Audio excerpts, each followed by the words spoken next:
Parker is absent. Height. Here. And Witcher. Present. The quorum is present, sir. Thank you, Ms. Whitby. Can I ask that we stand for the prayer and the pledge? Please bow your heads.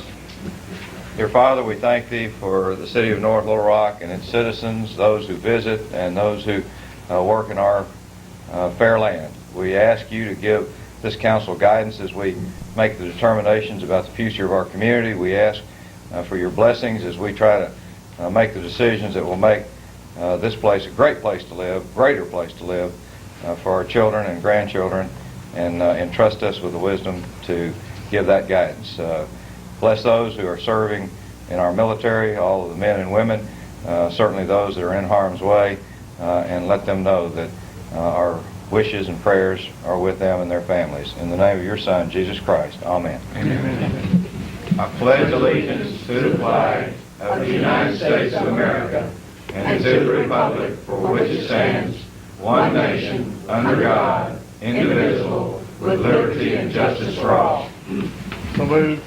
Second. Motion made and seconded. The minutes of the previous meeting be approved as submitted. On the motion? Gibson. Yes. Bryant. Yes. Robinson. Yes. Thomas. Yes. Berry. Yes. Height. Yes. Height. Yes. And Witcher. Yes. Let me raise an issue out of order, if I could. I'd like to dispense with this first thing in this meeting on our agenda, even though it's a little bit out of order. I would like to ask Mr. Carter, Jason, if you will pass around the legislation for a special call meeting of the City Council for tomorrow night at 7:15 is the time that I'd like to call that special City Council meeting to be held here in the School Administration Building.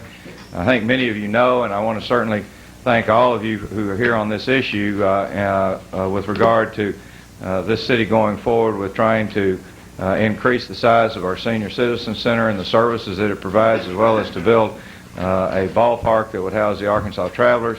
We are involved in continuing negotiations with the Arkansas Travelers, and I think it's imperative that we reach a general understanding with regard to our lessor-lessee relationship before I ask this council to call an election, and certainly before I ask this community to consider voting on taxing themselves for 2 years. So with that, I understand that having checked with school administration officials that this room is likely to be available.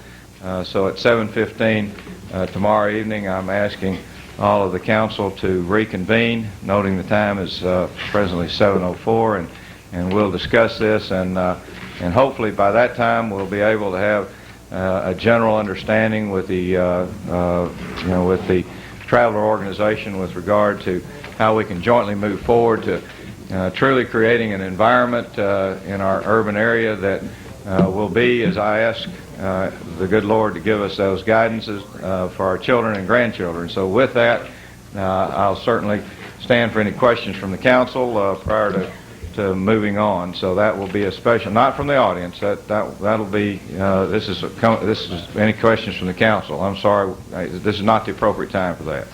Any questions from the council? All right. With that, let me go on to the approval of the minutes. No, we've already approved the minutes of communications. We'll offer the blanket motion if anybody care to make it. We would finally accept 1 through 6. Any We'll read number 2, not in its entirety, though. motion made and seconded that the that items 1 through 6. I need to pull number 4, I believe it is. I'm still trying to find it. It has to do with the, yeah, there's number 4 I need to have pulled for an amendment in the letter. Number 4. Yes. Any others? Do number 2 and number 4. So all but the blanket motion, that means communications be accepted and filed on 1 through 6, except for 2 and 4.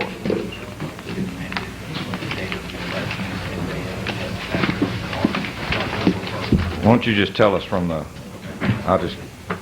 Mr. Carter, with regard to the previous action that we took, you want to clarify the legislation? Absolutely. The ordinances that were distributed are actually an amended form of the ordinance, in that they're amended to reflect a date of election of August the 9th, and a date that the tax would begin of October the 1st. Other than that, it's the same legislation that is contained in the current Yes, sir, it agenda. is. Yes, sir, it is. Thank you, Mr. Carter. Now, on the blanket motion, I don't think we voted on that, did we? No, sir. On the blanket motion? Gibson? Yes. Bryant? Yes. Robinson? Yes. Thomas? Yes. Barry? Yes. Height? Yes. And Witcher? Yes. Number 2, you just want title? By title? Just title and just, Just by title on number 4, please. Number 2 is an information release from the Arkansas State Highway and Transportation Department regarding Highway 67, 167 frontage roads converting to one-way operation in North Little Rock. basically, Mayor, I just want to make sure that everybody is aware that they are about to, if they don't do it tonight, it'll be next week. They're going to convert Landers and Warden access roads along 67, 167 into one-way boulevards, Landers being one-way going north and Warden being one-way going south. Excuse me, Alderman. One of the things that I understand talking to our our traffic services director is that, that may be done, if not tonight, it may be done sometime this week. Now, you may understand something different, and as I understand it too, once that process begins, that may very well be an ongoing process, because as it was described to me, first of all, they're going to block off the current lanes that would then be going in the wrong direction with cones, and then they're going to be asphalting that lane, and then they're going to be reversing the cones, not reversing the cones, changing the cones to the other lane, and then asphalting that second lane. So this is an ongoing process. So even though, those of us who may be driving out there, even though you drive differently tomorrow than you did today, the day after that you may again be redirected because of the ongoing construction out there. So we're asking everyone to do the best thing they can would be to pay very close attention out on the Warden and Landers Road area, certainly between McCain and Wildwood, as they start reversing the one way the traffic in only one direction, which would be southbound on the east-west lane, southbound on the west side, and eastbound or northbound on the east side. So my description may not be the best, but in any event, just be careful when you're out in that neighborhood.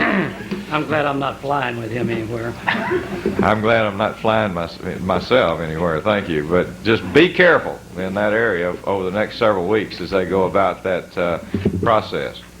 Next item, what's the next item on the, what's the next? I need to call the roll on that one first. Okay. Motion made and seconded to accept and file by Alderman Height and seconded by Alderman So moved. Witcher. Gibson? Yes. Bryant? Yes. Robinson? Yes. Thomas? Yes. Barry? Yes. Height? Yes. And Witcher? Yes. And number 4, you want it by title? I would say read the first paragraph of it, please, and then I'll make the amendments. Okay, this is a letter to the council members. It has come to our attention that the state of Arkansas did not allocate sufficient funds for the number of improvements that we had envisioned when we set aside $350,000 to improve the North Little Rock Health Department. Therefore, due to the insufficient funds to accomplish the scope of work which was originally planned, I am recommending that we scale back the amount previously set aside and reallocate the $350,000 as follows. Number 1, $100,000 to construct a fence in the general area of the library and the main community center that would complement Lehman Plaza, which is currently under construction. Number 2, $200,000 to be used for audio-visual equipment for the council chambers, which would enhance and extend the ability of our citizens to remain informed of the activities that take place in the council chambers, which is principally our bi-monthly council meetings. And number 3, $50,000 plus accumulated interest to the North Little Rock Health Department for minor improvements that should accompany some funding that may be acquired from the state. Move, accept, and file, and I've got amendments. Second. We need to change everything in the first paragraph where it says 350 to 300,000 and delete item 3. And I will bring in separate legislation in regard to some funds we're going to receive from the state to go along with some city money that would come out of the same bond issue. to do some additional work at the health department. Second. Motion made and seconded to amend that by the statements that Alderman Gibson made, essentially reduce it from 350 to 300, and then omit item number 3.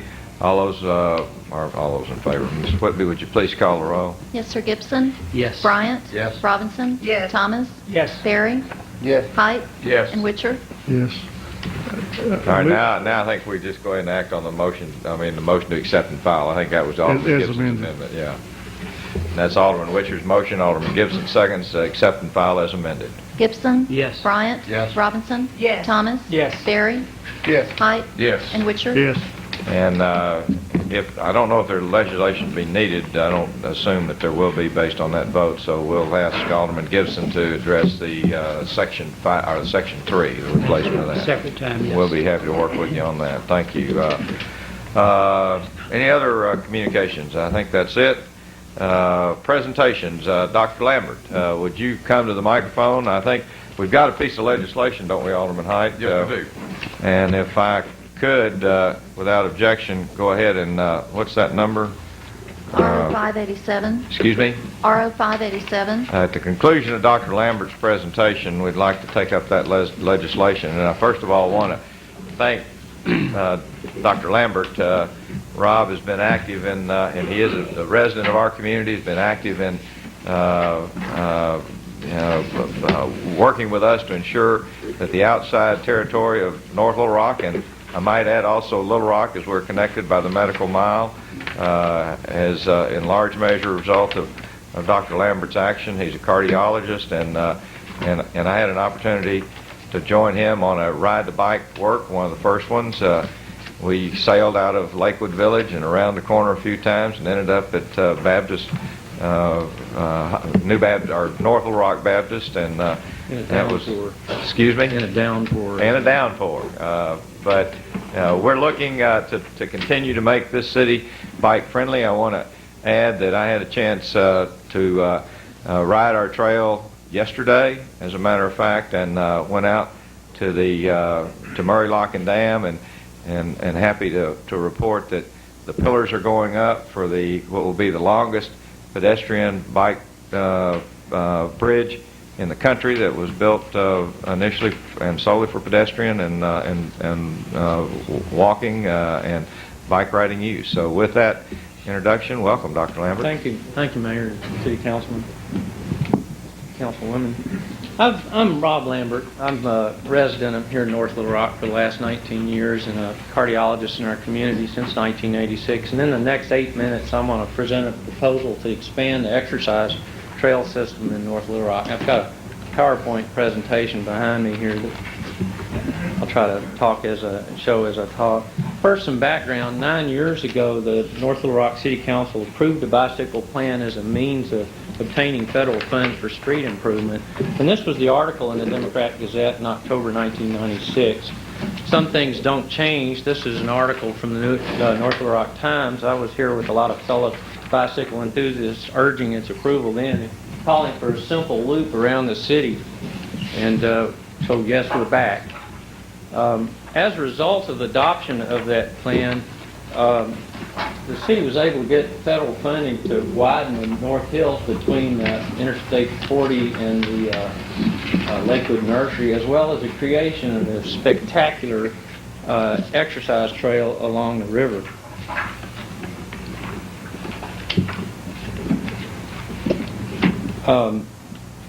Let's fast forward now to the present. The North Little Rock Trail has been more successful than really anyone had dreamed, and it's very, very crowded on the weekends if you've ever had a chance to be down there.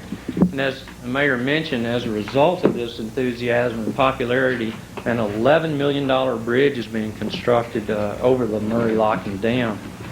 An expensive South Shore counterpart to our North Little Rock Trail is being planned and constructed. And our community has really actually received national recognition and attention as a result of the trail.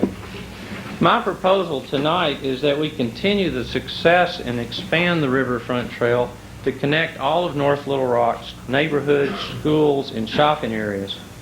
Why do we want to do this? First reason comes from my concern and experience as a cardiologist. over the last 19 years. Arkansas has one of the highest death rates from heart disease in the country. It's not because we're not doing a good job of taking care of our patients. It's not our hospital or the doctor's fault. It's that we're very overweight. 60% of our population is overweight. Less than 20% of us get any kind of regular exercise. And what's really alarming is the trend is that in the last 12 years there's been an 81% increase in the frequency of this. Charlie Height showed me an article in today's U.S. News, USA Today, that was talking about the tremendous cost that is costing us across the country. Well, building trails actually does combat this. According to a Blue Ribbon U.S. Health and Human Services study that was published in the medical literature in 2002, this actually is an effective public measure to reduce obesity and encourage activity. But there are other less easily measured benefits to building urban trails. The quality of people's lives are improved as neighbors meet face to face instead of just through automobile windshields. Kids can ride their bikes again to work, to school like we did when we were growing up. And we can ride our bikes, sometimes to work or maybe just down 2 blocks to get a quart of milk, spend less time sitting in traffic jams, joining our lives more. And that can certainly improve our dependence on oil and improve our air quality, which, as you know, in the last 3 or 4 days has been suspect. A third reason to build trails in a city is financial. People want to live in communities where trails are available, and they will pay for it. Studies show that property values of homes adjacent to trails are 5 to 32% higher than those not adjacent to them. And according to a survey by the National Home Builders Association and the National Association of Realtors, prospective home buyers nationally rank accessibility to trails second out of 18 possible factors. So trails mean higher property values, and that means higher tax revenues for a community. Trails attract new residences and businesses. And as an anecdotal experience, we were interviewing a new, highly sought-after cardiologist in a very narrow specialty area, and his comment when he came to visit our community was, "Show me that part of town where there's a trail they've built along the river." Well, I've talked about what this trail That was would on be. the north side, if I'm not As mistaken. it certainly was there, as I brought him to North Little Rock. I've talked about what the trail would be and why build it, and let me just touch on where it might be constructed.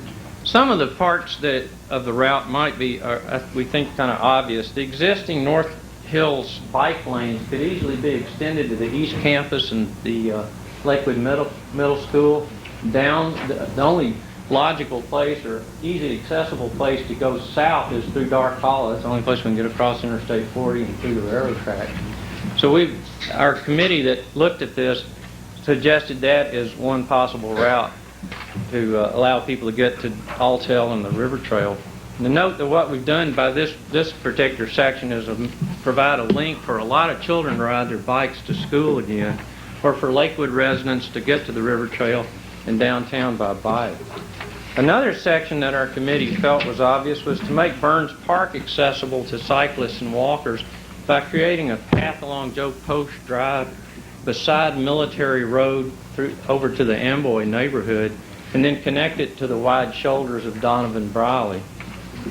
I don't want to go further into suggestions of where the trail goes, because the resolution before you tonight is about the concept, not the specific choice of the route.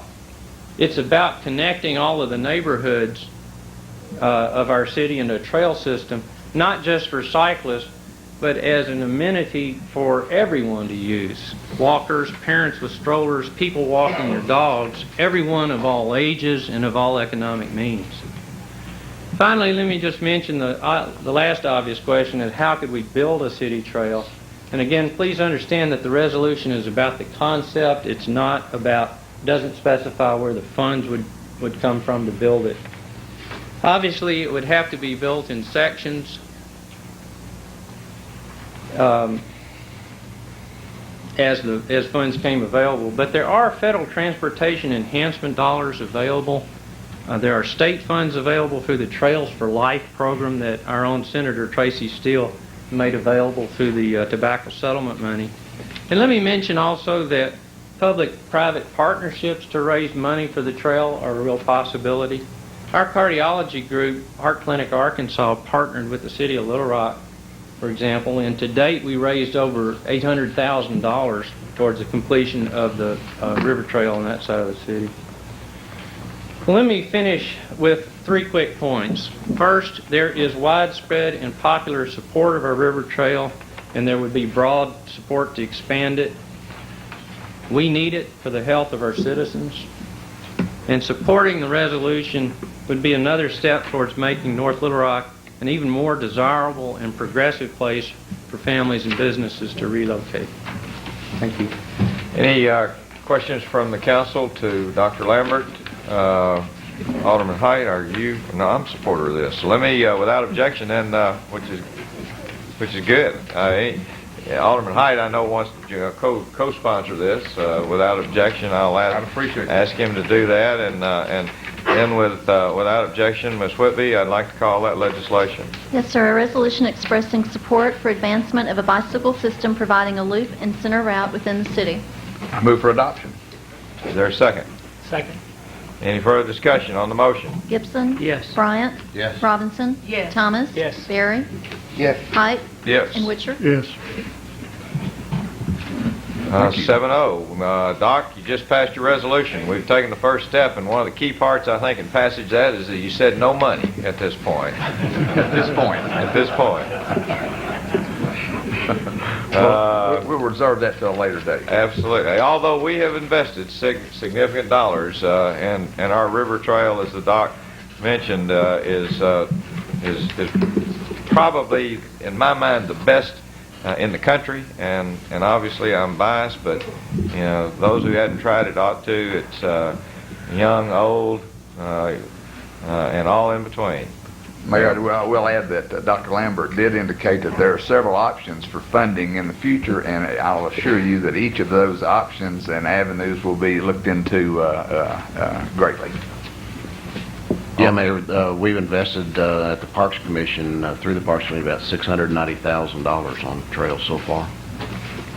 And we have a lot to show for it. The good Lord gave us real estate that is second to none, and this council and community has supported finding ways for people to find that real estate, and trails are the way, so we appreciate it. Next on my agenda is a public hearing with regard to... Okay, well, I'll turn the floor over. Ms. Whitby asked for the floor, so our city clerk, without further ado, the floor is yours. Well, I wanted to take this opportunity. I recently attended the 71st Arkansas Municipal League Convention in Hot Springs, and at that convention they recognized municipal officials who have served their city well. One of the awards that they present is a Distinguished Legislator Award. It's awarded to officials who have served their cities and towns for 25 years. They deserve special recognition of appreciation for their long-term devotion to their work, their municipalities, and to the Arkansas Municipal League. 10 city officials were recognized this year with the Jack R. Rhodes Distinguished Service Award. I brought the award back, and I don't think Linda knows it's for her. But this is the Jack R. Rhodes Sr. Distinguished Service Award in honor of Mayor Jack Rhodes of Lake Village, who served as mayor for 33 years and as league president in 1980 to 1981. It's hereby bestowed upon Honorable Linda Marshall, Assistant City Clerk, for 25 years of distinguished service to the city of North Little Rock. All right. That is very good.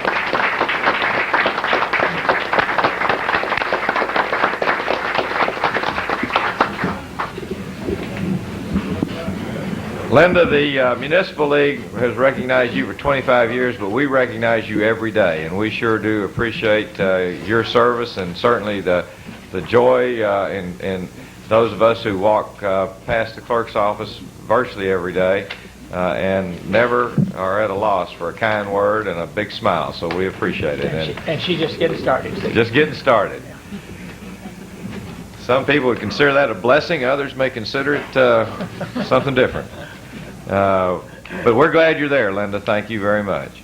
Now, in terms of public hearings, it appears that the first one on our agenda, and we might as well just go ahead and take these together, unless, as I see them, it's 0539 and 0540, an ordinance adopting amended land use plan, and secondly, an ordinance to reclassify property on the west side of Vestal Boulevard from C1, C2, C4, and I-2 and I-4 and C3.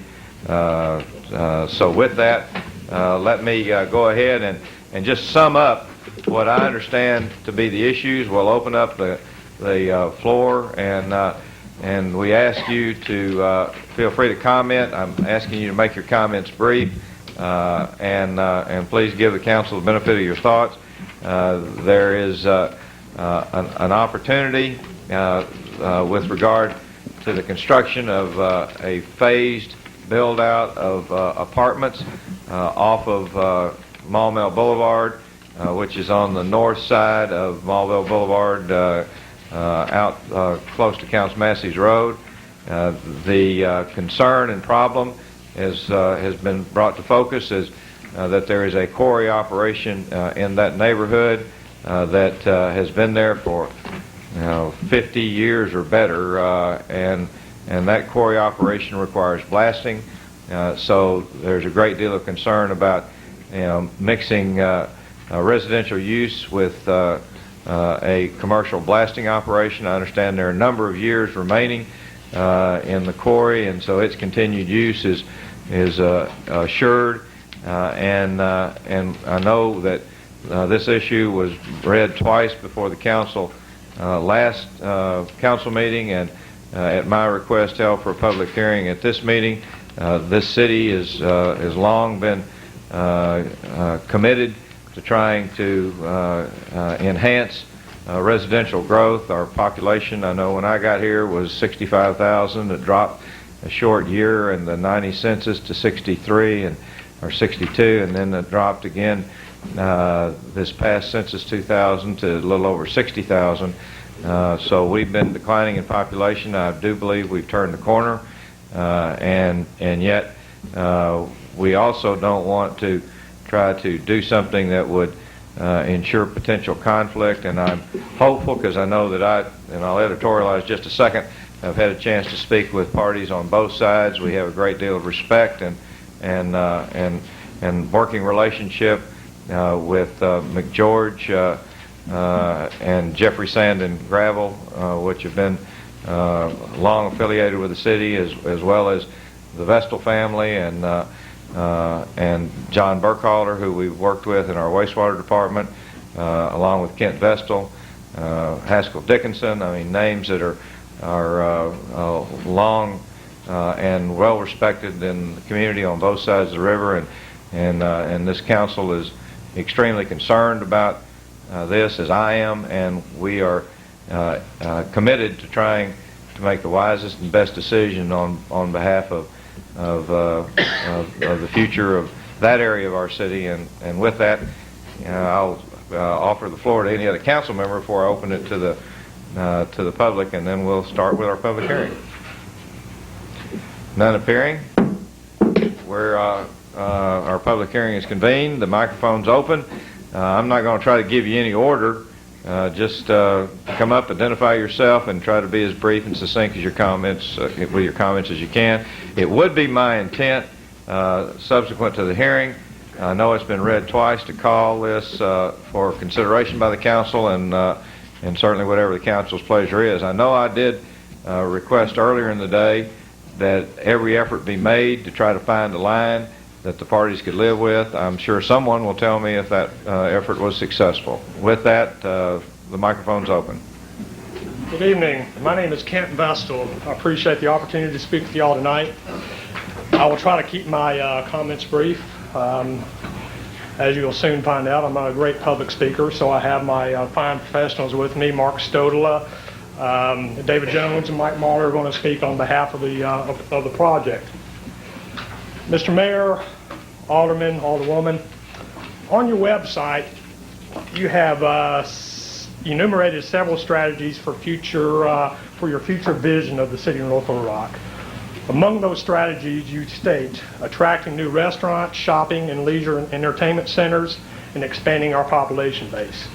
Well, this project will do just that. It will expand your population base, and with that will bring further development, further quality development. The project, as the mayor said, is a phased project. They will phase in at 96 units each, up to a total of 960 units. Now, ladies and gentlemen, that will bring the city of North Little Rock, that will bring us up to 2,500 new residents for this city. And the apartment project itself, it's market rate, meaning that we're trying to attract the higher end people from such places as Conway, Little Rock, Maumelle, people who earn between $25,000 and $50,000 a year. And in doing so, we should be able to bring the city in excess of $100 million a year in annual gross revenue from the incomes of those 2,500 people who could live in this project. Now, we thoroughly covered the opposition and the effects of this project at the Planning Commission. As you know, the Planning Commission approved this project unanimously. The opposition, however, is concerned about the blasting to the north of us. I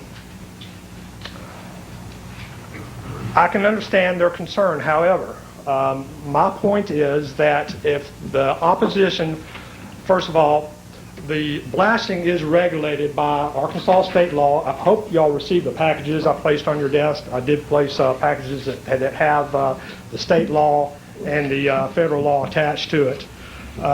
State law and federal law regulate the blasting in this quarry. If the quarry were to comply with federal and state law, there is no need for any buffer between the two projects. Let me say that again. If the quarry were to comply with federal and state law, there is no need for a buffer. Federal law and state law require that the blasting be minimized to not damage any development in the area. There are many other, around this nation, there are many other quarries with residential development nearby. This is not the first time this is going on. It's been done many times before. Even the opposition put some case studies in its materials talking about residential development near quarries. Well, they're always able to work out the problem. All they have to do is adjust the blasting in accordance with the CFR, not to cause any damage to the adjacent residential development. Now, as you may have seen, the quarry passed around a petition and gathered signatures from area business owners. Unfortunately, the quarry misrepresented our project to these people who they sought signatures from. They represented to these people that this was low-income housing, number one. They represented that it would cause the quarry to close down. It will not cause the quarry to close down. It is not low-income housing. And they also said that it would raise crime in the area. Nothing is further from the truth. When we approached the same business owners with the truth, those business owners were glad to have our project nearby. They recognized the fact that 2,500 new residents visiting their businesses will be good for them. They know it will be good for them. You'll see our petition. You'll see the opposition's petition. You'll notice a lot of the same names are on that petition.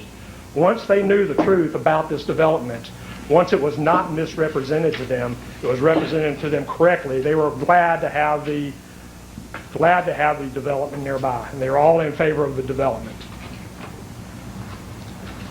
Again, I will leave this to my able professionals to continue on the discussion. I greatly appreciate y'all's consideration. This will be good for the city of North Little Rock. It will bring you what you're looking for, what we're looking for, and that's an increase of the population and good quality development.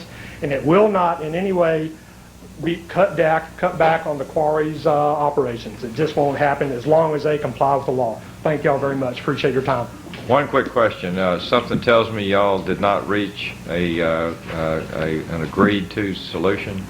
We try to reach an agreed-to solution. I think Mr. Stodel will present what we considered a good compromise.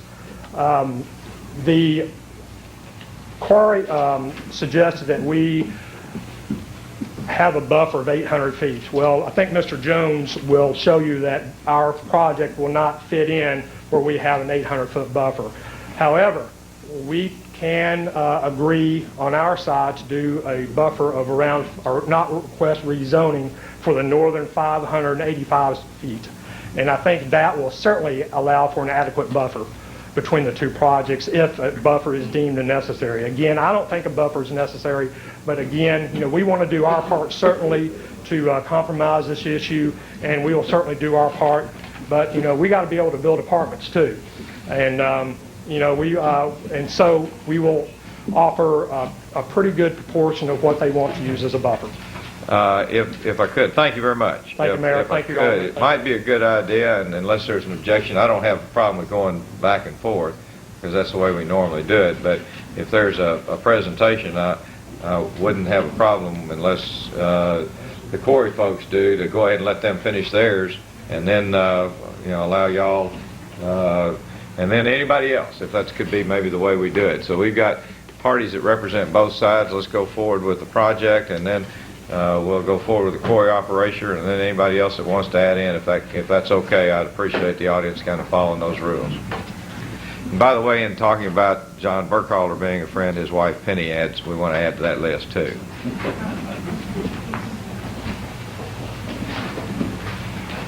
Good evening, Mr. Mayor, members of the City Council. My name is Mark Stodla, and I represent Kent Vestal and John Burkhalter and the Vestal family as it relates to this proposed rezoning and amendment to the land use plan. Kent has covered, I think, some of the positive aspects of this project. I wanted to point out a couple of existing realities about it. First of all, as it relates to the affirmative obligation that a quarry has in this state, it does not make any difference whether it's residential property, whether it's commercial property, any degree of commercial property, or whether it's industrial property. There are affirmative obligations on quarry owners and operators to not harm adjacent property owners' property. And there are statutes and there are federal regulations that impose these requirements independent of any type of rezoning that might be before you. Could I, with your permission, if anyone has a question of the council, would it be all right to interrupt you? Oh, absolutely. And since I'm a member of the council, let me ask the first one. I certainly, Ex officio. you can interrupt me all day long, Mayor.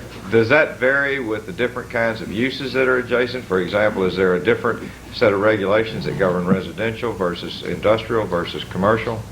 No, it does not. And while I'm at it, let me go ahead and pass these out so you can have the benefit. I took some of the stuff that Kent put in those booklets and I highlighted it for you so it'll be easy for you to direct your attention to these matters. These are two different documents. Oh, good. I've got enough to read. Just not me. This one, I think. To ensure us our consumption of this, Well, you might want to highlight it yourself. Mayor, I think one thing, and I looked under this, the one thing I underlined earlier, on page, and it's about halfway through, and this is something I know that the day when they shot the blast, they did seismographs. But I was kind of, it's under 2027-1303 blasting standards. Paragraph B down in under, golly, this thing is not really numbered right, but anyway, paragraph B, the third paragraph, doesn't separate any structure, residence, public building, school, church, or commercial or institutional building. So it throws everything into one cluster, which I was surprised.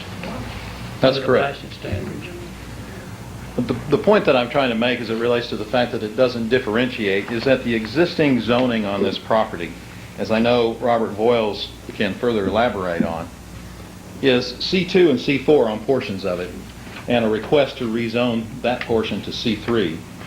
And the other portion of it is to go from C1, C4, and I2 to R4. So we already have commercial property that's already zoned, which we would not even have to be here for if we were developing that type of development, and industrial property. In fact, I've got a map here, and I'm not sure if you've seen it, but it's relatively speaking, the property that is primarily closest to the quarry is C1 and C2, with a small portion of it being industrial. And I wanted to point that out because I think it's really critical in your analysis of the issue of what the applicants are asking you to do. And in directing your attention to that, as Alderman Gibson pointed out, there are standards that are set by state statute, and there are standards that are set by the Code of Federal Regulations. And I'd like to first of all, go over those just briefly for you. The small document that I gave you is a reference to the Arkansas Code. It's 1557-315 is what it starts on. And you'll see that there is an affirmative, there's an obligation. It points out the duties that an operator has. And if you'll turn over to the second page, you'll see that there is an affirmative obligation to maintain an undisturbed buffer zone of 50 feet from any adjacent property line or right-of-way until reclamation begins. We understand that the quarry is going to be open for somewhere approximately 10 to 15 years. And so until that reclamation occurs, there is an affirmative obligation that their operations maintain a buffer of 50 feet. Now 50 feet is not a lot. So obviously the fact that the federal code regulates such things as air blast, fly rock, and ground vibrations is very, very important. And those regulations are all designed to prevent injury to persons or damage to property. They're regulated by the Department of Labor, and the maximum limits are set by the Code of Federal Regulations. I pointed out some of those as well, just to show some examples of that. When you see the issue on 1557-410 about site safety, you'll see that there's an obligation again that is reaffirmed about the 50-foot buffer. And in fact, there's even sanctions involved if operators violate those provisions. In terms of the last section of the code there, on your last page, you'll see that there are affirmative sanctions that the law imposes and that the State Department of Labor can enforce. More importantly, or at least equally importantly, are the Code of Federal Regulations, and I provided for you not only at first the state statutes that are involved there, which again show the affirmative obligation under state statute that operators have to prevent fly rock from blasting operations from travel in or along the ground or in the air shall not be cast from the mine site. Let me ask you a quick question. If every one of these is followed by the quarry, does that insulate them from liability? From any potential lawsuit? I can't answer that question. I would presume that they would say no, it does not. But obviously, the Code of Federal Regulations in setting these minimums is designed to make sure that that is a de minimis issue. I would assume that the reason why they set these particular limits is so that there isn't any issues of liability, that it's an affirmative obligation to protect the adjacent property owners. So what you're saying is that you think that if every one of these is followed, then the ownership of the quarry is somewhat insulated from lawsuits, or at least successful litigation? I certainly think that they should be, and I suspect that they have insurance to cover that. Mayor? Sure, Alderman Height.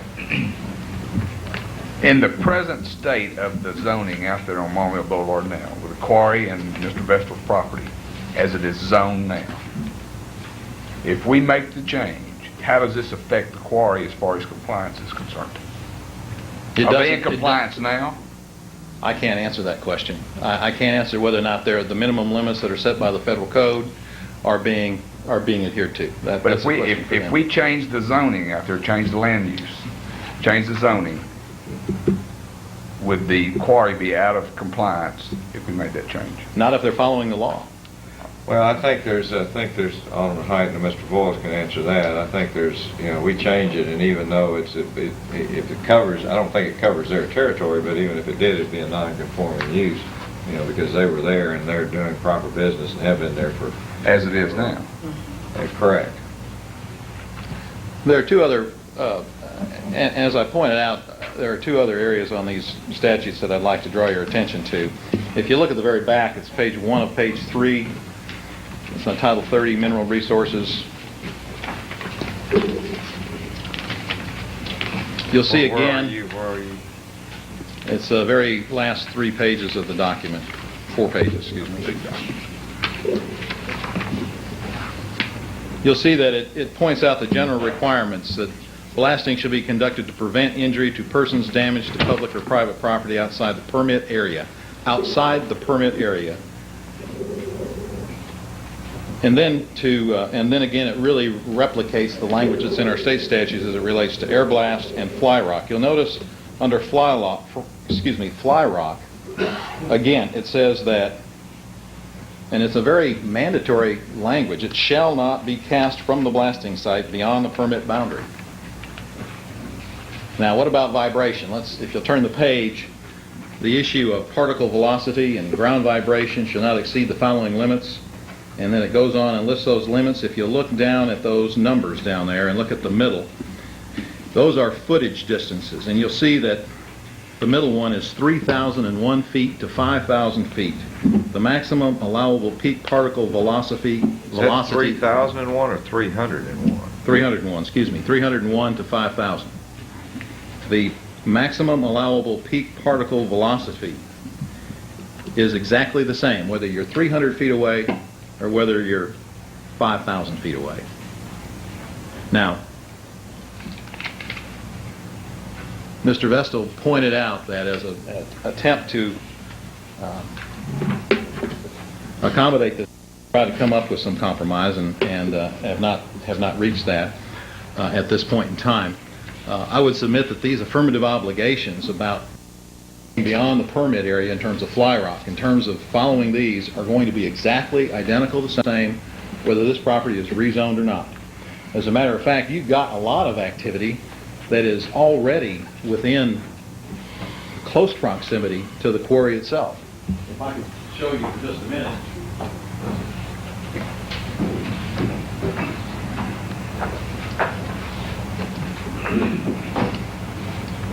On this map, you've got Greenfield, Millworks, you've got the Onyx Corporation, you've got National Home Center, you've got Acme Brick, you've got Maumelle Curve, extraordinarily close. And we would submit to you that those rezonings and any of the property land use changes that went on for there did not necessitate any type of concern or consideration as it relates to the quarry and their operation. So we would simply suggest to the council here that those affirmative obligations, as the rezoning is presented to you in toto, justifies the fact that there should not be, and there by law is not to be, a problem. Now, if the sense of this council is that you want an additional buffer, the applicants have offered an additional 585 feet, and if you put that 585 with the 50 feet of buffer that they have to have anyway, you're talking about 635 feet. That's more than 2 football fields away. And certainly, if that's the sense of the council to do that, our Mr. Vestal and Mr. Burkhalter and the Vestal family are certainly willing to do that. Is that your presentation? I would point out just a couple of other things. The 800-foot request that was mentioned would take over 58% of the existing property that's submitted as part of this rezoning application. We just think that that's extraordinary, and it certainly will disallow the ability for the project to be built the way it's been represented to you. Alderman Thomas? I guess the only question I had, does the topography have anything to do with the rules and regulations? I know this is, there's a lot of difference in the elevations out there. That wouldn't have any bearing. No, the distances, these are distances that don't take into account vertical distance. For example, I'm not an expert about quarry operations, and I'm not certainly going to suggest that I am, but if I understand the quarry operation at present, that it's below grade, and so you've got a vertical height that fly rock would have to go over before it could even travel horizontally. So it seems to me that it would be awfully extraordinarily remote, and if not impossible, if you're following the law, for there ever to be a situation where you've got fly rock that hits somebody's adjacent property. And as I mentioned, the vibration issue, I think that clearly, whether you're 301 feet or whether you're 5,000 feet, the requirements are the same. Any other questions? Is there anyone else on your team to present? I think we'll wait to see what might be said so that we have a chance to Well, if you got respond any to other that. foundation information for us, I would suggest that you go ahead and give us that, and if, and you'll always be given a chance to come back. I think Mike Marler, the engineer for this project, would like to say something. All right. You'll see how much quicker engineers present than attorneys. Lawyers get paid by the word, I think. Plus, I've been with my father's firm now since 1989, and I've not had the opportunity to come before the council, so I appreciate the opportunity, and I will be brief. A couple things. Can everybody see this clearly in all the audience? The orange strip represents the proposed 800-foot buffer. It's our understanding they proposed an 800-foot buffer, that orange strip. The development that is proposed by Mr. Burkhalter and Mr. Vestal is in this area right here. But what I want you to notice is that that 800-foot strip all the way around the boundary of the quarry property, which is in the middle here. The orange represents that 800-foot buffer.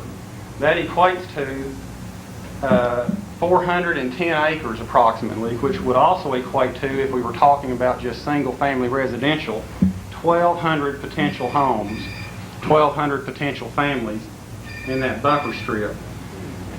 And I guess the information I'm trying to relay to you is that this area of North Little Rock, here's Maumelle Boulevard, here's Vestal Boulevard, this is Counts Massey Road in this area, the Maumelle baseball and softball complexes in this area. The Country Club of Arkansas development extends out to this area here. You see how close that is to all of that area that's been residential, the baseball complex. It is potentially your most tremendous area for residential development in North Little Rock. There's just tremendous potential there. And if that buffer is allowed to continue, not just for the Burkhalter development, but for all of the potentially developable property, you're going to lose tremendous residential development in that area. And the reason that needs to be residential, you'll notice we get off a few hundred yards away from Maumelle Boulevard. As we get away from Maumelle Boulevard, that becomes much more potentially developable for residential rather than commercial and industrial. And just one other piece of information I'd like to give to you. This area here, you see the dark line? The North Little Rock wastewater utility invested about $3 million just a little over 2 years ago to extend its 36-inch interceptor and a new pump station to facilitate and foster development in that area. So we've already got a tremendous investment in development in that area, and if we allow them to have an 800-foot buffer, we're going to delete much of it. And that's all that I have. Question. All right. The 585-foot buffer that y'all discussed today, where's that? I'll let one of my other associates come up and present that to you just a moment.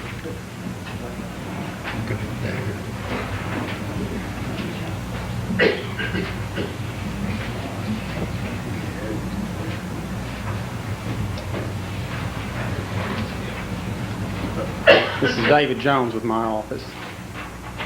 This is a rendering showing the total property that the developer owns. And then the bottom half is the apartment complex that's being proposed first. The 585-foot line is drawn parallel with the center line direction of the quarry itself.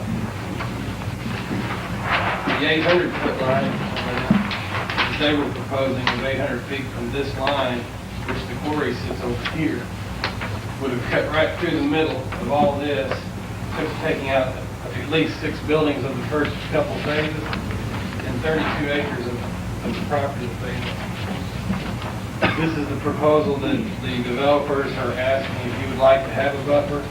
They are willing to give this buffer of 585 feet from their property line at the closest point of the quarry, parallel with the orientation of the quarry itself. You want to show that to our camera over there? I think the one that's got the little red light number 1 on it, so that our folks at home can see that.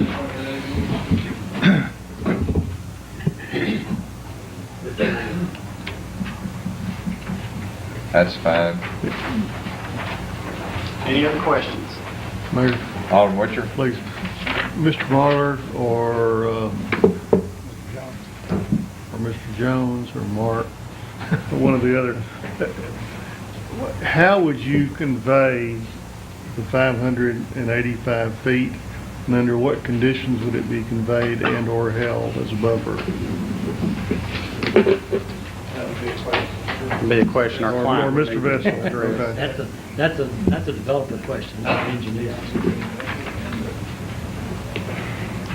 Alderman Witcher, that would not be conveyed. All we're doing is not asking for rezoning for the property north of that 580-foot line. So nothing would change for that piece of land as it is right now. The zoning would remain the same.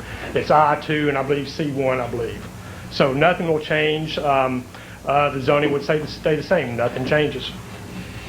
It's just not going to be zoned R4. That's the only difference. Mayor Mack, Go ahead. please. All right, Mr. Vessel, let me, as a condition of this piece of legislation, how would you feel if the city council required an easement in that area for a stipulated period of time, say 8, 10 years? I do not have an objection to that. It certainly would not make much sense to me let me back up a little bit. Hopefully one of these days I would put condominiums in that area. Okay. At this time, until the quarry quits blasting, it would be not a good business judgment for me to put condominiums up there because they wouldn't sell. So I would stipulate that I would not develop residential development in that area for a period of 8 to 10 years. I have no problem with that. Okay. Any other council member? With that, Dickinson, anyone? We're going to talk about, we're going to open it up to the general public in just a minute, as soon as we hear from both sides.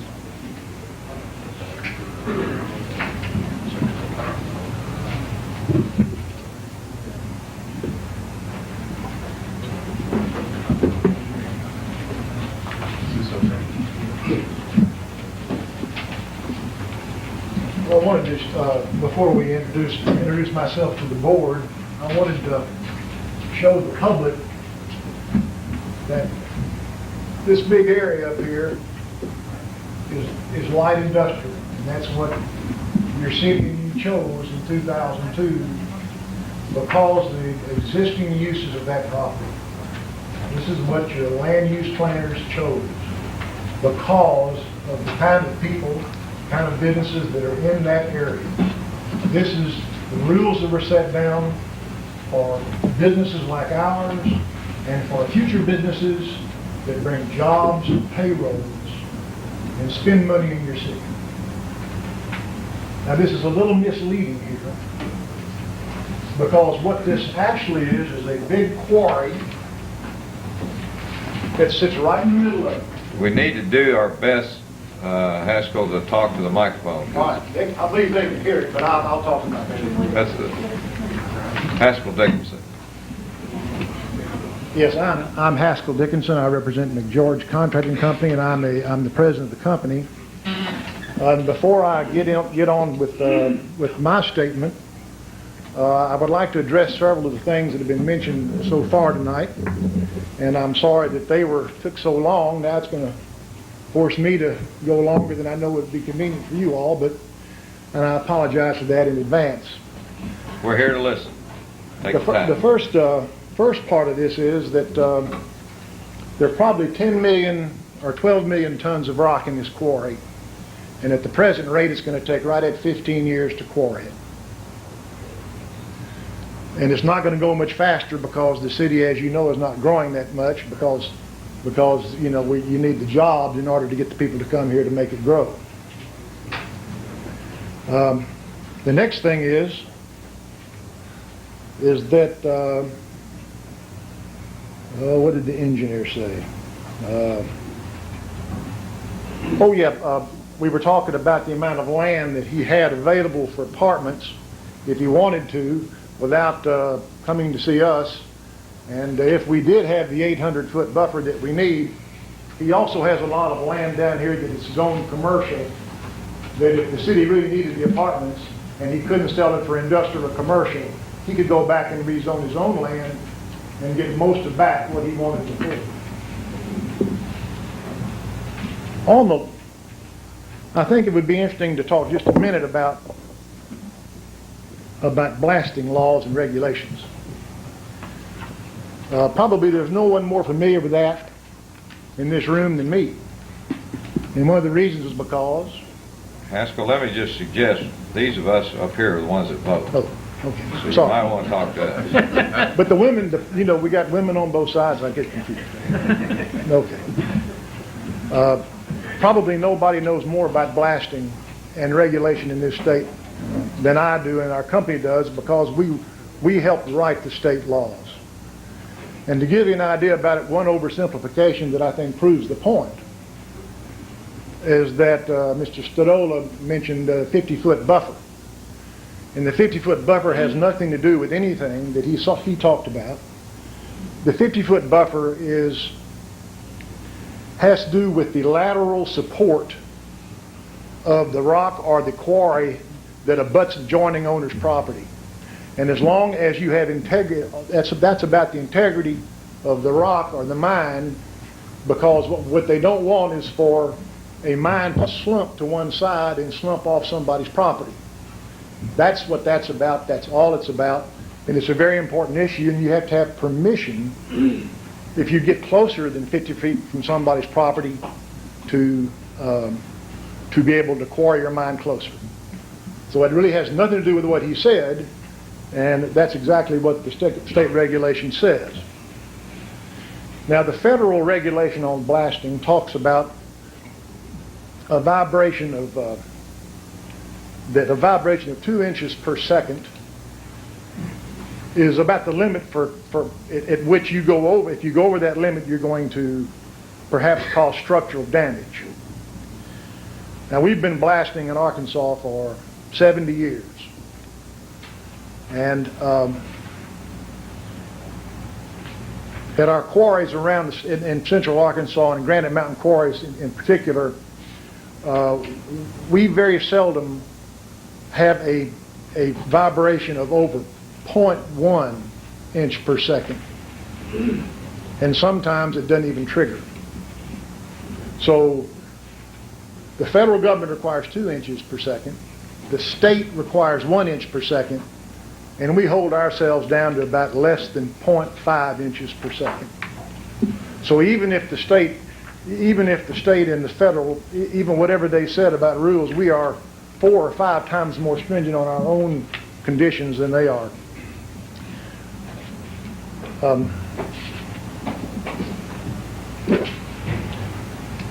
Rock beyond the borders, something about, does anybody remember that, rock beyond the boundaries? Oh yeah, if there was rock on Mr. Vestal's property, he would have quarried it long ago. So we're sure there's no rock on his property, so that shouldn't even be an issue. Now, our company has just acquired E.C. Rowlett Construction Company, and we have right at a $3 million payroll, and our company probably approaches, in North Little Rock that we do business, probably approaches $20 million a year. And we have quite a few more employees than what you see and what we've told you. When we agreed to this purchase, as you all know from the packet I gave you, one of the major reasons was because of the long history of goodwill that E.C. Rowlett had in this neighborhood, and the fact that even though he had some neighbors, that they had gotten along real well. In order to operate a quarry economically, blasting is fundamental. You cannot get along without it. And our previous owner was able to blast 2 or 3 times a week for over 20 years, as were his predecessors before him back into the 60s, with no problems from his neighbors. We have just passed out information to each of you all and the mayor stating our case. One alderman has even come out to witness a blast today.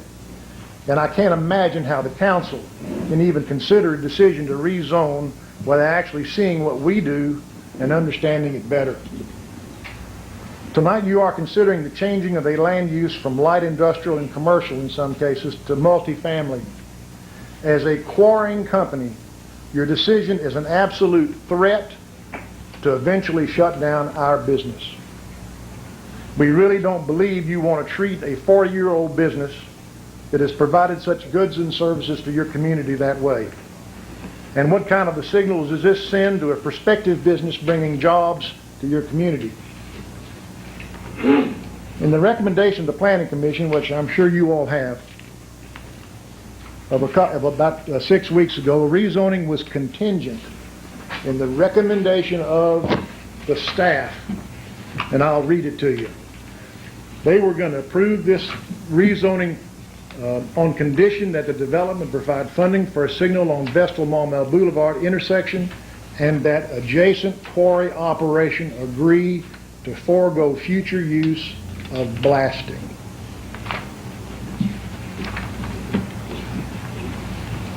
I don't have to repeat that, I'm sure.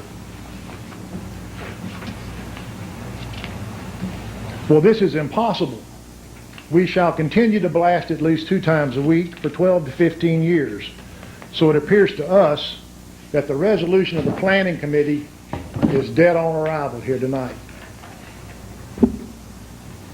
Because we sincerely wanted to be good neighbors, we have gone out on a limb to offer a compromise with our neighbor that allows us to operate with quite a bit of increased blasting costs, but allows him to do most of what he wants as a first phase if he includes the land that he hasn't rezoned himself.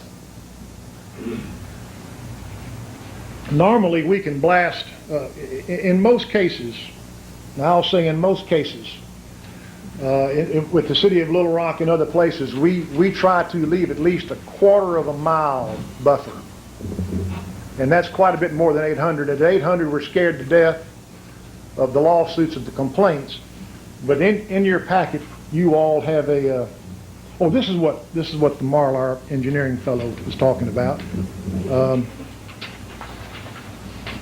He was talking about the 800-foot buffer around the property. And of course, you all are already aware that we bought all of the property around the quarry so that the 800-foot buffer falls on our property everywhere except on Mr. Vestal's property. I think every one of you all has seen that picture. So as far as an 800-foot buffer, and of course the vision that you all have is that when we're through in 15 years, which is longer than some of our stays here at our zip code, this will all be developed into a really fine district, probably commercial and housing. And when Mr. Vestal's property is allowed to do that with us, it'll be a fantastic thing. We just can't do it now. Now we chose this distance because the distance between blasting zone and our industrial neighbors there already has been very satisfactory.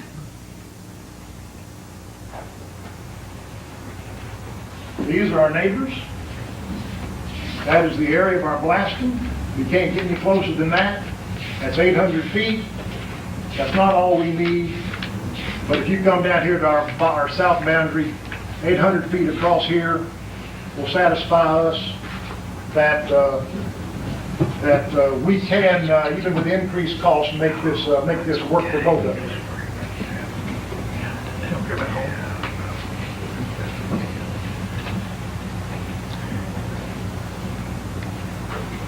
Now, if you all do not give us this buffer, even though it doesn't give all of us what we want, it will cause blasting and other complaints to us and to you, as you would expect from any apartment dwelling living in an industrial area. In addition, we would have to hire additional security in hopes of preventing trespassing, vandalism, and personal injury. Of all the things we dread that the most, trespass and personal injury from somebody that might wander up there or come up there to come over there and see what's going on, a kid or somebody, teenagers.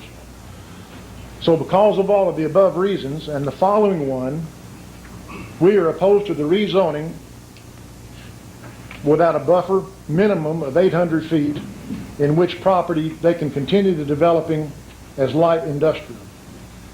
The last reason, unfortunately for us, is just good common sense. Well, before I do that, let me go back and tell you how this would work if they did get a 550-foot buffer, or whatever it is, or less than 800. They would build the apartments the first year.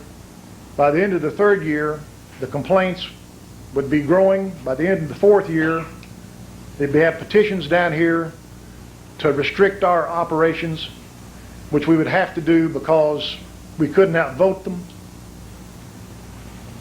And over a period of time, as the development became closer and closer, it would just simply, we could not endure the public complaints, even though we followed the rules. Now, how many people do you know said, "Why that blasting cracked my house"? Well, shucks, we can't crack any houses if we're blasting according to the federal regulations, and we don't even get, just a fraction of that. But we know what's going to happen, and you all know what's going to happen too. But the last reason is just good common sense. We think it is ill-advised to allow housing next to a working blasting quarry and asphalt plant in an industrial zoned area when we start at 5 a.m. in the morning with backup alarms and heavy equipment, and then blast 2 or 3 times a week. And if you start restricting what we can do, we'll have to blast every day in order to get the same amount of material. So we're gonna, it's just not a good thing for us at all. And to show you how ill-advised this is, I would like you to just turn the statement around one time and just think about it. How would you even vote ever, even if it meant 100 jobs, to allow a quarry to open up next to a housing area?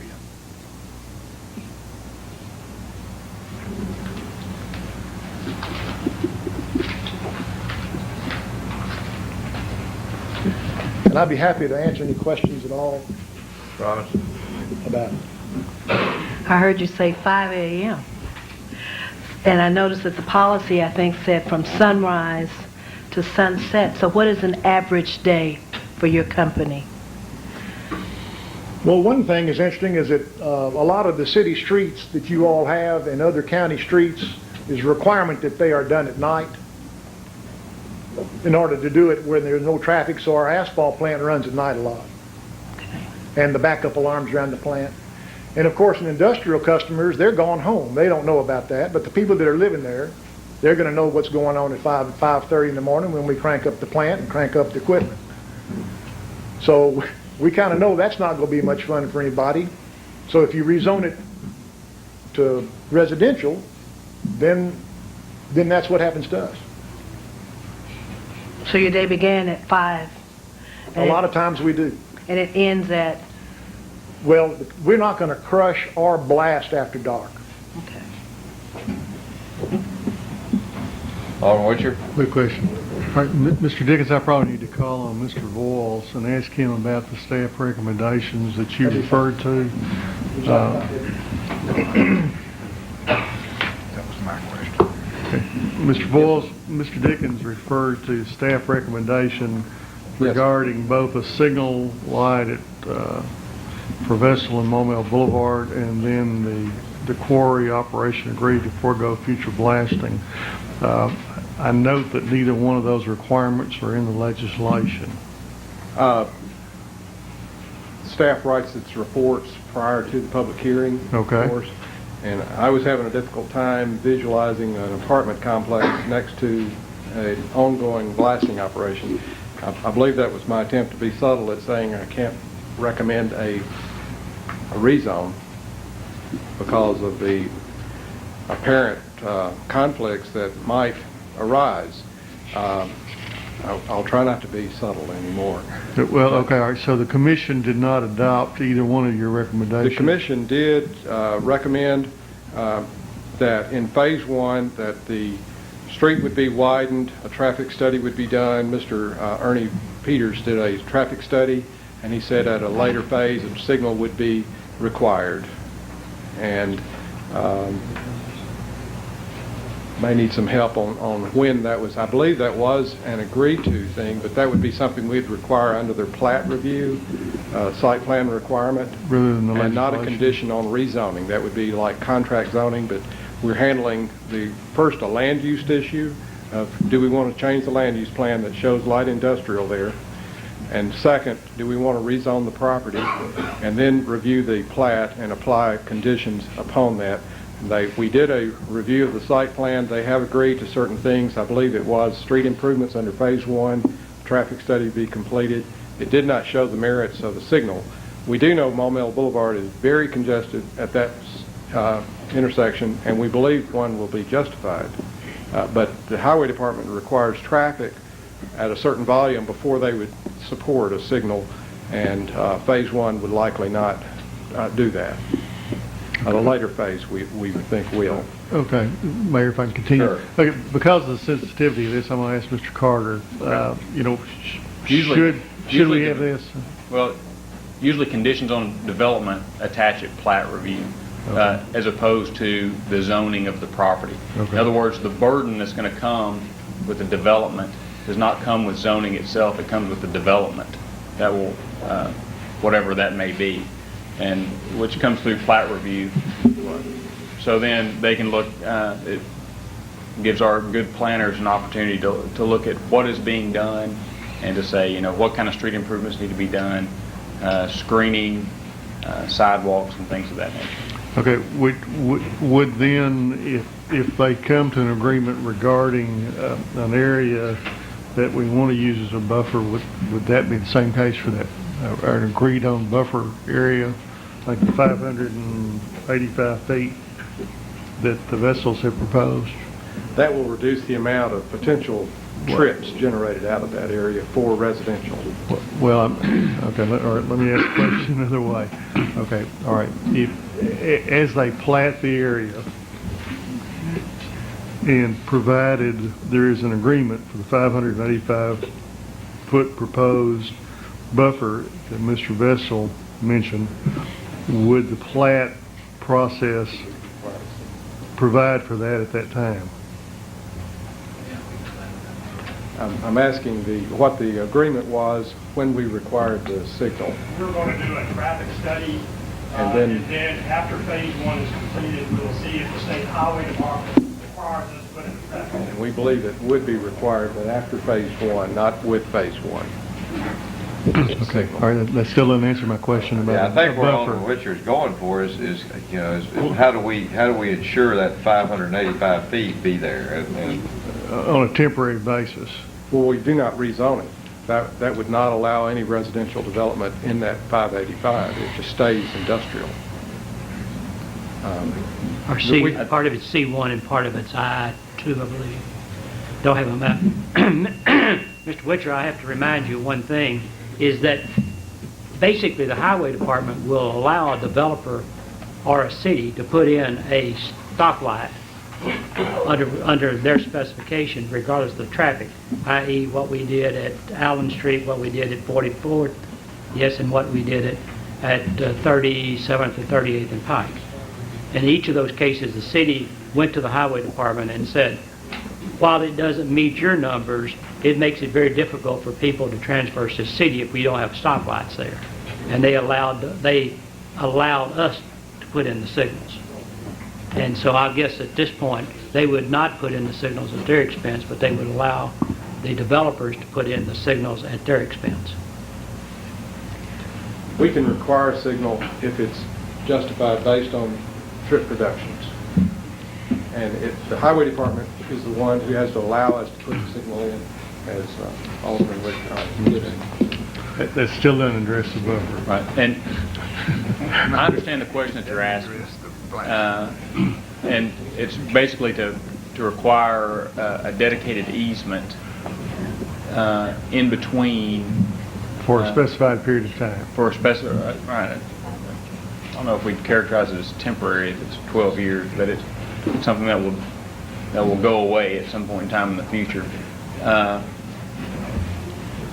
If normally rezonings are not handled in that fashion. Okay. Normally rezonings, if there were, and as I understand what the applicant had brought up was to reduce the size of the area that was rezoned. I think that would be Provided. a compromise. Okay. Okay, Mayor, I think I'm through. Just a second, let's Alderman Witcher finish. All right, I'm through, Mayor. Thank you. I'm concerned about the vibrations. Is 535 feet or 585 feet enough space to be away from the blasting out, once again, I'm concerned about the Ms. vibration. Robinson, we would like for you to come and have a blasting school with us, and we can show you. Going to be able to do that. I think if you could answer the question. Well, the answer is that we are required by law to have a certain amount of vibration and a limit to that, and we're way below that already. But that does not protect us from public complaints and group meetings and people who decide they just don't want quarries and they're mad about it and we're cracking their houses and things of this nature when we're not doing it. And the total of that, the accumulation of that over years, is what finally stops quarries from operating. And I might mention, as long as that happens, that as soon as it does, that the cost of all of your aggregates and construction products that we make are going to go up about 50%. Questions? Any other questions? At this moment, Alderman Height, and of course, there's nobody standing up there to answer them right now. So. Well, I was going to ask Mr. Voyles. All right. According to the staff recommendation that Mr. Witcher questioned you on a while ago, did you ever answer about the operations future use of blasting consideration? Did you answer that? That was not a requirement of the Planning Commission, of course. And, did the Planning Commission act upon this legislation based on their thoughts were that the quarry was going to have to reduce their blasting? And we have a member here, but I believe they were of the belief that the conflicts would not be as great as staff was concerned that they would be. And they voted unanimously to support the rezone. There was a 7-1 vote on the land use plan, with one member absent during that meeting. My concern is that the quarry's been out there for more years than I've been on the face of this earth, probably, and Mr. Dickerson said a while ago that there hasn't been any problems with the adjoining neighbors, whether it be businesses or residential. What effect does this rezoning have on the quarry's future operations out there? Probably none. Well, you've heard divergent opinions. Well, that's, what comes first here, the chicken or the egg is what I'm trying to figure out. Whether to allow R4 south of the quarry, the zoning will still be allowed, and the owners of the quarry are concerned that they will generate complaints, but the city would not be in a position to stop the quarry operation if the rezone's approved. It's just a question of, is it wise to bring it in there? Yeah, it appears that there is and then Mr. Julian, we'll let you, we'll take a shot at you for a minute or two. Maybe we'll blast you out of here. But it appears right now that we got one side that says 800 feet and one side says 585 feet. Somewhere between one or the two there may be an answer. Mr. Julian, you got an answer for us? As to how many feet, I don't have an exact number, Your Honor, but let me. I thought you'd say 800. No, well, the reason I can't say 800 is that we know that with the blasting operations that we have out there, we thought 1,000 feet would be a good buffer. Probably a good idea to make sure everybody knows who you are. My name's Jim Julian. I'm one of those people who charge by the word, as the mayor pointed out a few minutes ago. I'm a lawyer for the George Construction Company. We wanted a buffer of 1,000 feet because we knew that even at 1,000 feet, anything under a quarter of a mile, you would perceive the air concussion and the blasting operations taking place. We knew that that would take place.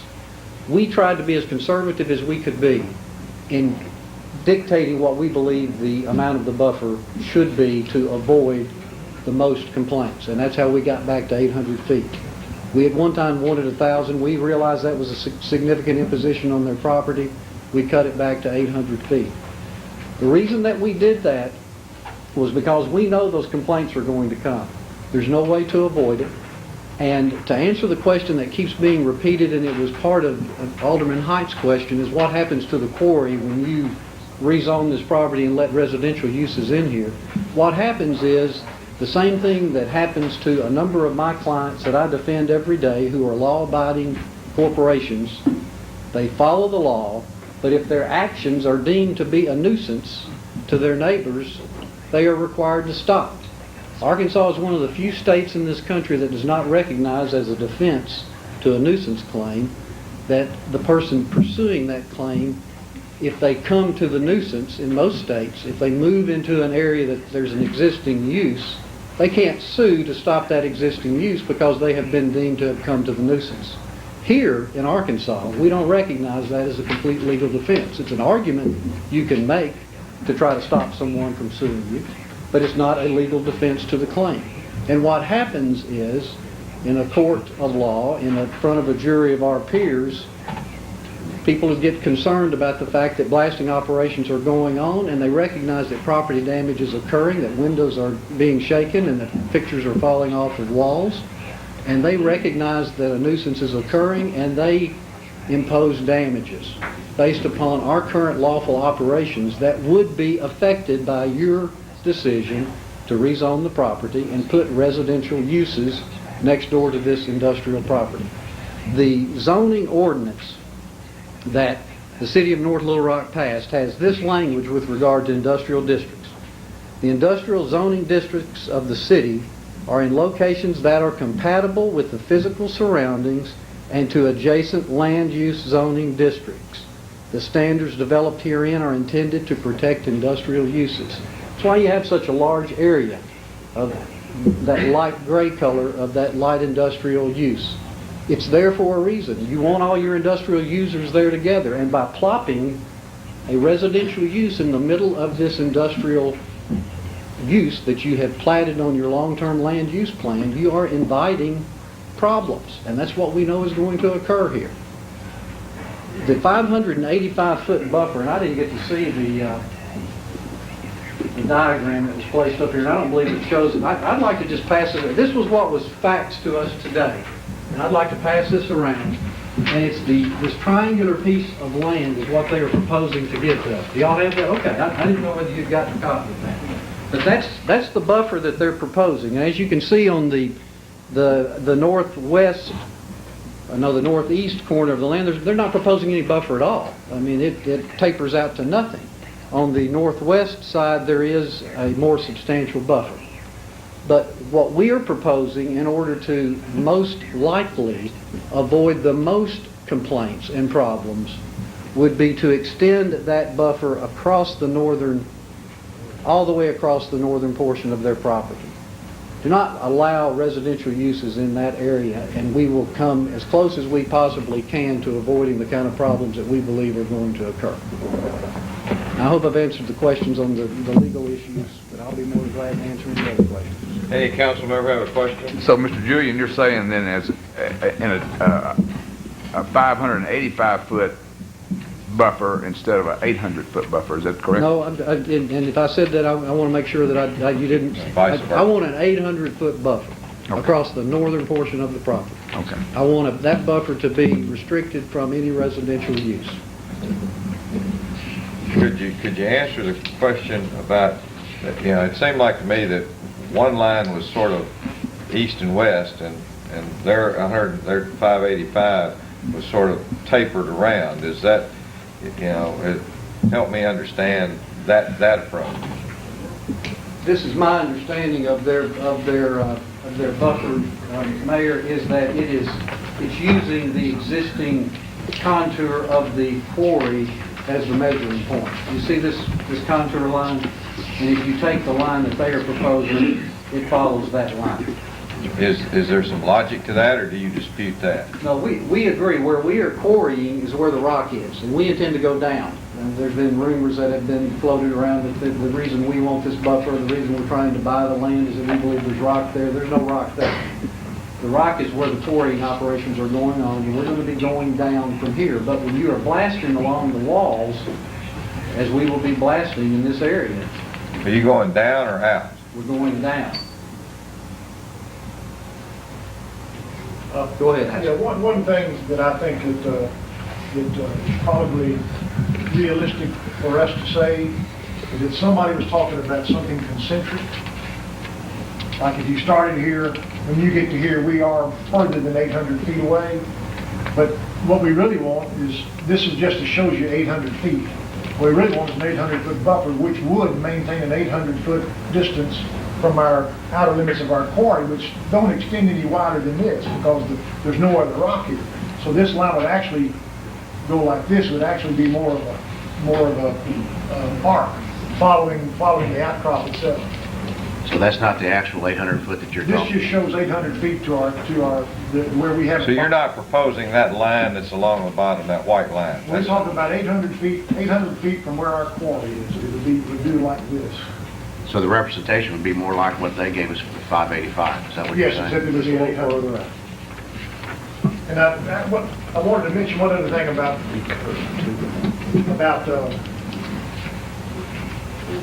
we've only had 6 weeks or so to think about this, and it took Mr. Rowlett, the previous owner, it took him 20 years to perfect his blasting the way he could do it. And we've had 6 weeks to experiment with this, to try to figure out what we could do to assure that if we had an 800-foot buffer, that we still would have the same results with our neighbors that we have today. And it looks like right now that it's going to increase us somewhere around $250,000 annually to do this. And we don't even know if that's going to shoot the rock up fine enough to go into the crusher, which is the ultimate result of the blasting. So we just hope it'll work at 800 feet. We're prepared to try to live with that. We know what the problems are going to be. And I'm sorry this line is misrepresented, but that is the 800 feet that we needed, and it could be, as they said, it could follow the limits of the quarry as they are today, which they're not going to change. Any other questions? Let me ask. That brings up a question as to if that was presented to the developer, how would that affect their project? Currently, when they just came up and talked to us and said it would cut off half of their possibility of building anything, if we go back to what was just discussed and make that line at 800 feet, follow the contour of the land, how does that affect their development? I mean, has that ever been looked at as? Oh, you'll have to address that question then. I have no idea. Somebody on behalf of the developer want to talk about that contour aspect? He's heading that way. Mr. Mayor, I'm David Jones with Marlar Engineering, and since we're using this map, I'll give you my points off of this. Quarry edge is right here, from what they've shown. The 585 feet that we're proposing is not from the edge of their quarry. Their quarry edge is over into their property. It's from our north property line, right here at this point, running parallel with the quarry itself, which actually would give you almost 800 feet from the edge of their quarry to the line that we're proposing. Well, what if this council adopted, of course, I know I heard, Mr. Dickinson talk, and 800 feet, the way they came up with that was because of some of the existing tenants aren't complaining, if I remember correctly. And 585 feet, is something that y'all said you'd be willing to do. What if we try to be Solomon and say, make it 680 feet? It's better than one and less than the other. What would that do to your development? If you give me just a moment, I'll look at it and see.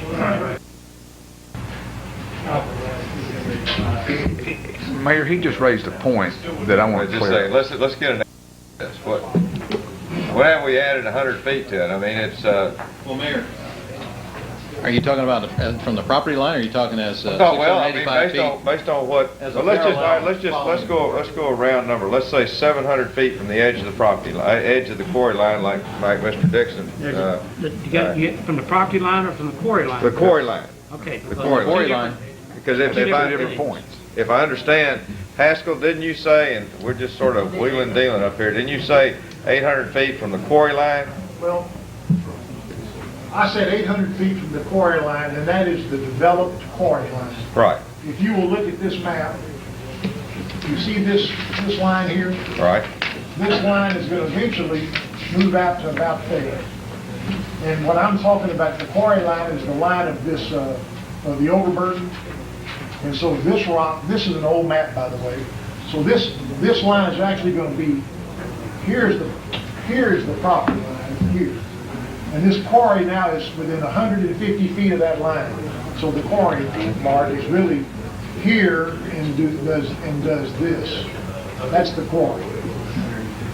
So we're really only about 100 feet.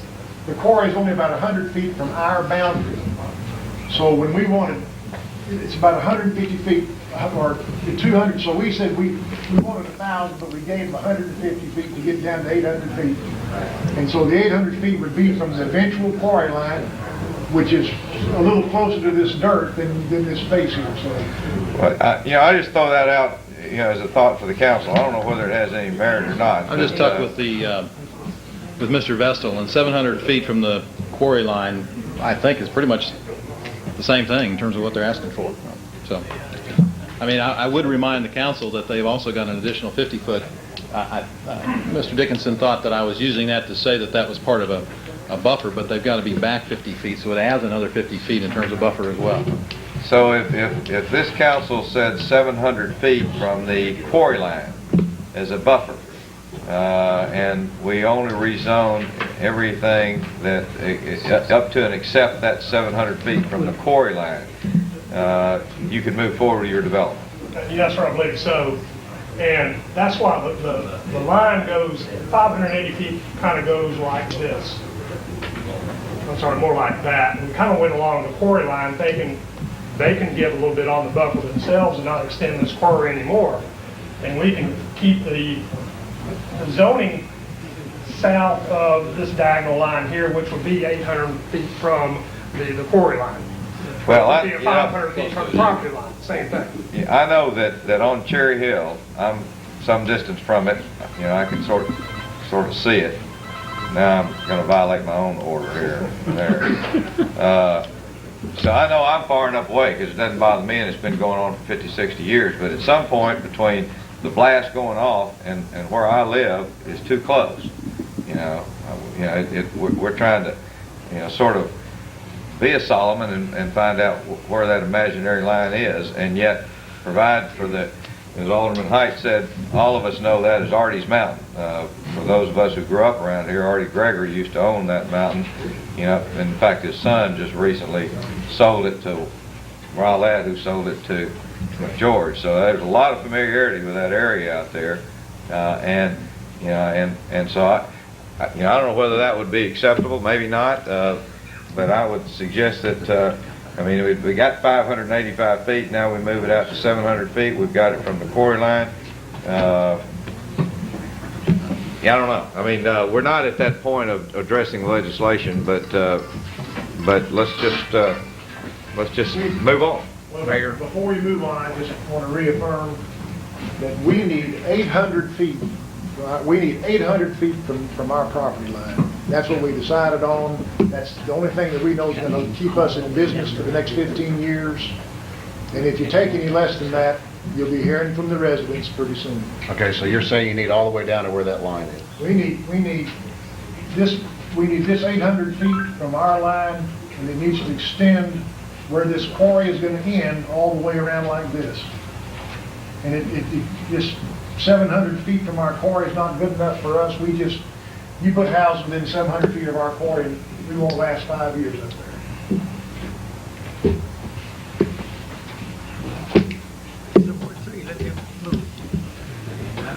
All right, now we've heard from both sides. Is anyone else?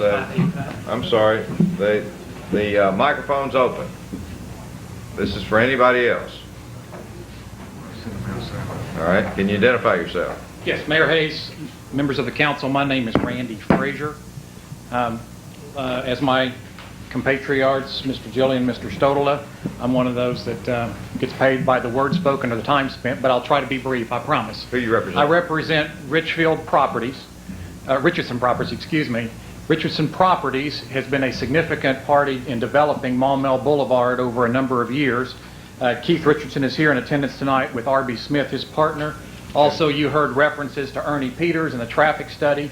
Mr. Peters prepared... Can we just ask Mr. Richardson to identify himself? Okay.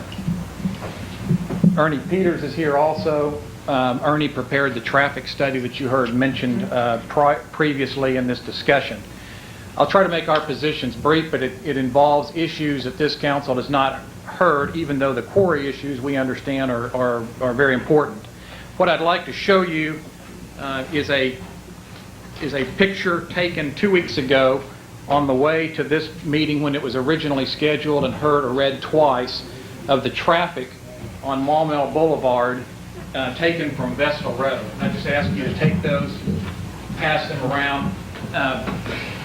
You will see significant amount of congestion at 5:45 in the evening on a Monday evening, and that's traffic leaving from the North Little Rock Maumelle area heading back toward Interstate 430. One critical issue that has not been addressed in this development is secondary access.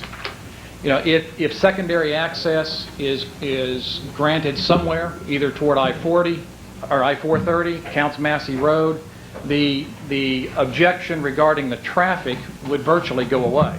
Now, first of all, it was said at the Planning Commission meeting that Mr. Richardson's motivation was pecuniary, that he had apartments on Maumelle Boulevard, and that is true. They're on down the road. We're not here for any kind of competitive business reason. What we're here for is for a number of businesses that have developed along Maumelle Boulevard for the past 3 years. As you heard Mr. Dickinson say, the land use plan specifically showed industrial and commercial mix of development in that area. As a result of that, the city has grown that way with a number of commercial businesses and a number of industrial uses. To change midstream and to increase the traffic that is already bad, as Mr. Peters will briefly address with you, and to make it worse is not good land use planning if there's not an alternative or a secondary access and entry point to the property. It's also important for this council to know that, and again, we're not picking on our opposition, but it's important to know Mr. Dickinson referenced the fact that Mr. Vestal owns property that's zoned commercial nearby this. The truth of the matter is he does own other property already zoned R4 where this development could go, and it's near vicinity. Where's your apartment complex? North Little Rock or Maumelle? It's in Maumelle. It's city limit of North Little Rock. I'm sorry, it's on down. We had previously, and for sake of brevity, we had previously introduced at the Planning Commission meeting numerous letters from business owners in the North Little Rock area affected and impacted by this particular development. And I would like to make sure that your city clerk has, I think you've seen these or had access to those, but for our purposes of the record, we'd like to introduce those again as numerous business owners saying that their businesses, in essence, are being stifled already with the increased traffic with multifamily. Multifamily, bear in mind, draws traffic in the morning and in the evening, contrary to the uses it's currently being used for. Help me understand, the majority of that traffic is traveling to and from the city of Maumelle. Would you agree with that? I think a lot of it is, yes. And we have absolutely no ability to control the growth of Maumelle. I understand that. A lot of it are going to businesses that are affected, North Little Rock businesses of the owners that have written letters of opposition. And they're coming to that area of town because it was held out that it would be developed that way. And it has been developed that way. And now adding increased traffic day and night in a North Little Rock project significantly affects those North Little Rock businesses. The real issue in listening to the discussion going on here is also not only is traffic a major problem and developers that have relied upon the industrial and the commercial development that has gone on out there, another real key issue that the city I don't think is correctly estimated is the changing of the land use plan. You'll notice when the suggested change of the plan, taking out C4 and I2. C4, by the definition in the code, is heavy commercial district, allowing light industrial uses and business, services, and wholesalers. C4 is prevalent in that area. With this land use plan amendment, in essence, we're taking it out of this particular piece of property. Also taking out I2 and replacing with C3 and R4. Now, in the concerns that the City Council has addressed, the developers and the quarry owners have addressed, I think one issue needs to be taken into consideration. Bear in mind, we are opposed to the development as presented. I think it's a traffic problem. It'll stifle business that's already developed there as a directional change from the land use plan that was in place when they moved there. But even if the city wants to figure out some way to accomplish this apartment complex, I submit to you that the planned unit development is a vehicle that would alleviate a number of concerns of the developer, the city, and the quarry owner. The planned unit development under the North Little Rock Code specifically states it encourages the innovation in the design of large-scale developments. Its inclusion of open space into the project. We've discussed open space here. It also, Mayor, in addressing your concern early on, the planned unit development process, and I'm reading this from the ordinance, would further the city's goal of providing housing for all economic segments of the city and its planning area. A planned unit development would allow the City Council to work with these parties in order to lay out a specific plan showing precisely the phases of development, the location of the building, the access, the traffic, the buffer, all in a legislative act by this council rather than arbitrarily rezoning to a C3 and an R4 and leaving all that up to an administrative body of the city. Now, that's not necessarily in my purview. I'm just suggesting to you that to alleviate all these concerns, or not alleviate, to address them in a legislative action, the planned unit development is the very vehicle to take care of all these through negotiation, working out in a final ordinance of the city if the development is going to be allowed.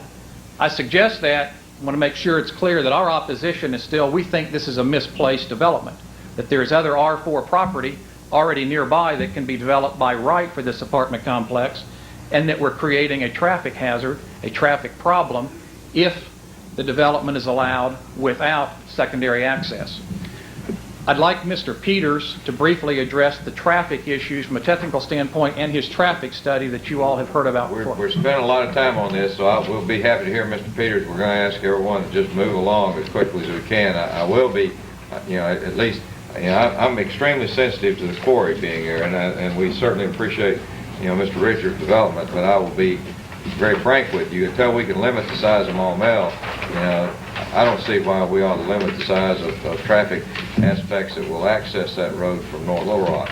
I am sensitive to quarry, but that argument, we can't stop Maumelle from going, and that is a large source of the traffic. And I don't say that for your benefit. I say that for the remainder of the benefit of those folks here, because I know you've got a job, and I'm sensitive to your client's concerns, but that's not one of them. Yes, sir. Mr. Peters? Thank you, Mayor Hayes, Alderman and Alderwoman. I'm Ernie Peters. I'm with Peters & Associates Engineers from Little Rock, and we were asked by Richardson to do a traffic study to determine what the impact of the proposed rezoning and use as multifamily would be. We've done that. We've done that for two phases of development, one at full build of this development, and the second is at what we understand to be the first phase. We understood the first phase to be 168 units. I heard Mr. Vestal mention earlier this evening about perhaps a first phase of only 96 units. Let me be very brief, and I'd be glad to address any questions that you may have. I heard a few raised earlier in some of the discussion. At full development of this property as it's proposed, it will generate on Vestal Boulevard, and Vestal is the sole point of access to this development, unless other connections are made now or in the future to other streets. It will generate about 7,900 vehicles a day on Vestal Boulevard. That's traffic just coming and going to the development that is proposed. During the first phase of development, the 168 units, it will generate about 1,100 Excuse me, vehicles we've got per some day. bubbling going on in the audience. I would appreciate it if you defer to the speaker, please. Thank you. While a great deal of this traffic has the opportunity to turn either right or left at Maumelle Boulevard, in doing so, it competes with a great deal of traffic, as we know, on Maumelle Boulevard. That creates a conflict. Right turns are relatively easy. Left turns presently are next to impossible during the AM and PM peak hours. We express it in traffic terms as F level of service. It will get worse. There is a solution in terms of accommodating the traffic. That's in terms of improvements. We determined that for the full build condition, that there would be a need for improvements to Vestal Boulevard and additional turn lanes on Maumelle Boulevard to be able to accommodate the demands that would be generated by the development. Additionally, a traffic signal will be needed. We went back since the Planning Commission and were asked by Mr. Richardson to look at what is just proposed as the first phase, the 168 units. For that, as a minimum, traffic signal control is necessary in order to provide safe access in and out of the development. We predict with that first phase that the traffic signal warrants that are necessary to be met before the State Highway Department will approve a signal at that location will be met. Now, what the discussion was earlier is whether or not the state would approve that ahead of time or not, and they may or they may not. Worst case is they would want to see what they call the cars on the street, be able to do counts on Vestal Boulevard to determine if our predictions, our projections of traffic were in fact true with the development and the warrants were in fact met. Without that mitigation, without signal control, without additional lanes on Vestal and on Maumelle Boulevard, what is already a very congested situation will become worse, and it will become, in my opinion, a very unsafe and undesirable intersection to travel through. Are there any questions that perhaps I can address? I just make an observation. Where there are traffic problems, as you just cited, there are solutions, and so I'm sure that we would be able to work with the Highway Department as those traffic problems address, the residents of our community, and we look forward to working, I'm sure, with the City of Maumelle in doing that. They're working on another connection, go out a different direction, and we're trying to do some resolution to that. And if we could make some kind of an understanding with them rather than us suing them, or them suing us every time we get into a border dispute, we might be able to make some headway. So we appreciate your comments. Any other questions from the council? Thank you, Mr. Peters. Anyone else? Dietz? Tell us, we all know who you are. Some of us don't, some don't. Tell us who you are and where's your 2 cents come from? The Planning Commission. All right. As the Planning Commission, when this came before us approximately 6 weeks ago, we looked at several aspects of this development, but there were 2 prevalent things that were discussed at the Commission and pretty much agreed to by all of the commissioners. One is that the developers would, in fact, take care of the intersection physically, as well as putting a traffic signalization of that intersection when it was approved by the Highway Department. We were told that you could not, and Mr. Gibson, I'm sorry we didn't have the information that you presented earlier.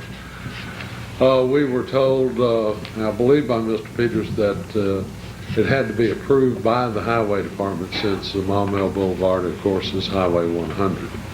The other thing that we were concerned about was the cohabitation of the quarry and residential or apartment dwellings. It was the feeling of the Planning Commission that the quarry had been there forever, and of course I know it as Artie's Mountain as well as you do, Mayor, that their operation should not be interrupted. And it was also pointed out by the quarry at that point by they had a different attorney, that the operation would probably go on for 10 or 12 years. We've heard up to 15 to 20. Okay, well, I mean, it was 10 to 12 years at the commission meeting. Mr. Vestal pointed out that this was a rather large piece of property, and that the development of that property would coincide 10 to 12 years. It would take 10 to 12 years to build that out. So I just wanted the council to have the benefit of what happened at the Planning Commission, and so that you would know there's some things that came up this evening that weren't presented at the Planning Commission on both sides. And so, but I did want you to understand that, and I'd be happy to answer any questions. Any member of the council? Is it, just a question, is it too ridiculous to expect that maybe the parties could agree to putting that in writing? That the quarry will cease operations in 15 years, and Mr. Vestal will not try to develop that piece of land that's in question until the quarry ceases its operation? I obviously couldn't answer that, but it was the way it was presented was that it was a 10 to 12 year operation, that the quarry would continue to blast and haul rock, and that it would take 10 to 12 years to fully develop the property as far as all of the units that were planned to be built. So that's all I can do. I, like the mayor, am sensitive to the quarry. I'm sensitive to trying to increase the population in North Little Rock. Let me just ask this. I mean, is there anybody else coming up? All right, Mr. Stoddler, if you want to come. Just 2 minutes, if you don't mind, Mayor. I know you've heard more than you probably want to about this. A couple of points very briefly to that issue. Whether it's 585 feet from the property line, whether it's a 700 foot from a contour from the quarry line, I hope you understand the developers have been willing to compromise and compromise and compromise. As Kent pointed out, it's not commercially viable for them to develop that property for condominiums or other type of residential use until the quarry ceases. So I think that shows their willingness to try and go the extra mile on this thing. And I'm glad to hear from Haskell that they're at 0.5 inches per second, which is a whole lot more stringent than what the federal law is and what the state law is. I think those laws are there for a purpose.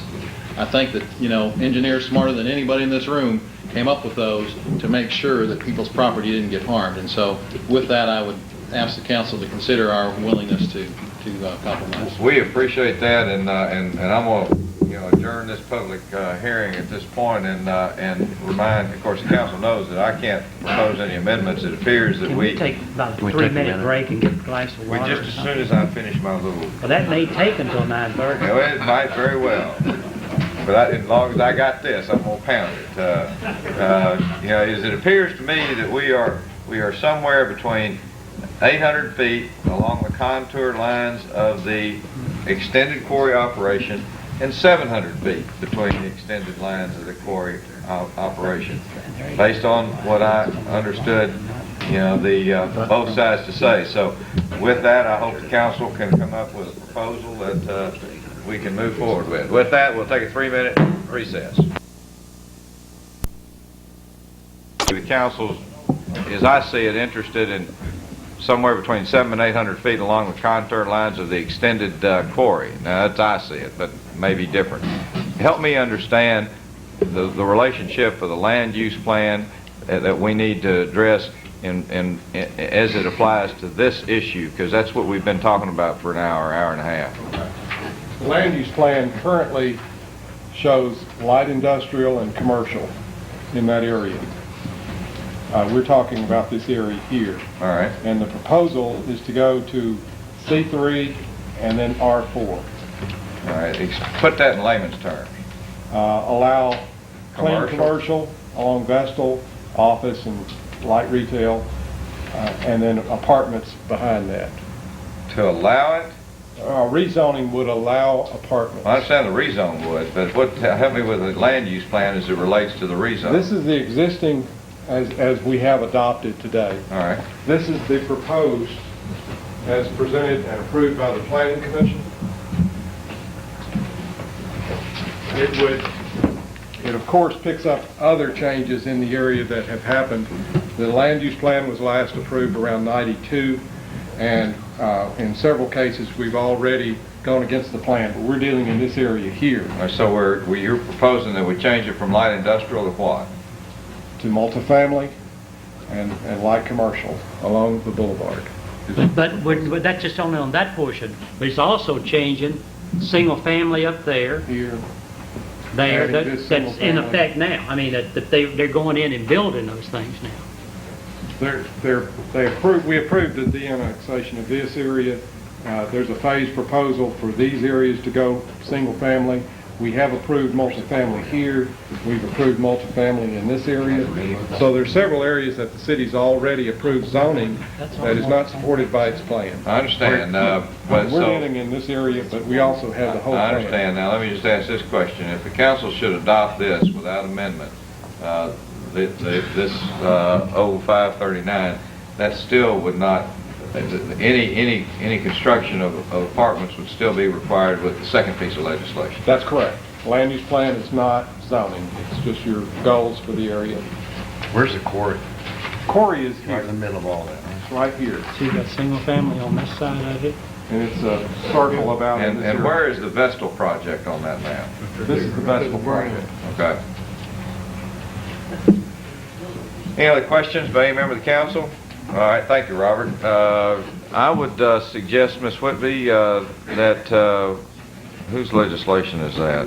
Mine, I'd like to call 0539 for the council's consideration. This is an ordinance adopting an amended land use plan for the western part of the city of North Little Rock, north and south of Maumelle Boulevard. Third and final reading. Do I have a motion to adopt on third and final? So moved. Is there a second? Second. Any discussion on the motion? Gibson? Yes. Bryant? Yes. Robinson? Yes. Thomas? Yes.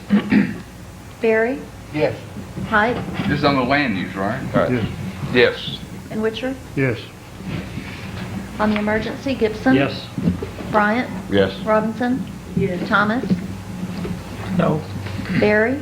No. Height? No. And Witcher? Yes. Mayor. This is on the emergency clause, isn't that correct? Yes, sir. That was the When's the emergency clause go into effect? 60 days at this point. Land use.